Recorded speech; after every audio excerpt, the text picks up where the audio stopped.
생로병사는 인간의 숙명입니다.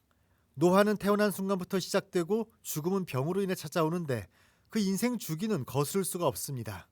하지만 수명을 다하는 순간까지 건강히 살아가는 것, 이는 모든 사람의 당연한 욕망입니다.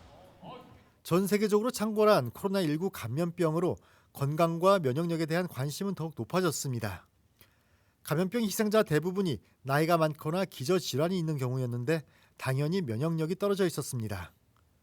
면역 체계가 약해질 때는 그 바이러스에 무력하게 되는데요. 네. 특별히 코로나 바이러스에 있어서 면역력이 약한 그 우리 노약자라든지 그다음에 기저질환 있는 분들이 지금 많이 사망률이 높은데요. 네. 그래서 저희가 특히 주의할 것은 면역력이 떨어지지 않도록 한의학에서는 면역력을 위로 표현합니다. 몸을 지키는 능력이라는 의미인데 몸의 기운이 약해지면 면역력 역시 떨어진다고 봅니다. 가장 오래된 한의학서인 황제내경에서는 정기존내 사불가간이라고 적었습니다. 몸안 기운이 충만하면 나쁜 기운이 들어올 수 없다는 의미입니다. 면역력이 무너진 상태를 감기라고 합니다. 면역력이 저하가 되면 원래의 온전한 기에서 나쁜 기에 감흥이 됐다고 해서 감기입니다. 이번에 유행되는 코로나19도 역시 감기 중에 하나입니다. 때문에 면역력을 높여야 하는데 가장 중요한 것으로 온전한 식생활을 강조합니다. 영양학적 칼로리가 아닌 양리적 효능을 따져 식재료를 다룹니다. 인체의 에너지원이 되는 정기신혈이 있습니다.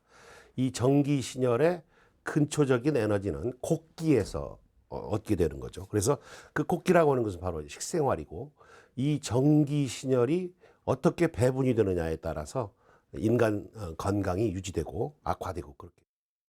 더불어 체온 역시 중요히 여깁니다. 위장을 따뜻하게 해야 소화 흡수가 잘 되고 잠을 잘 잘 수 있어 면역력이 강해진다는 설명입니다. 실제 체온이 오르면 기초 대사량도 증가하는 것으로 알려졌습니다.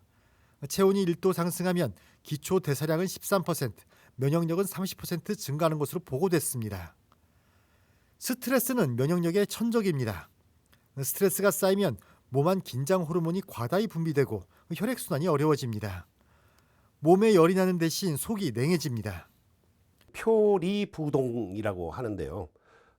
모든 인체의 어떤 대응의 관계에 있어서 속이 더워지면 겉은 차게 되어 있고, 이런 상관관계로 인체의 어떤 건강이 유지되기 때문에 그러한.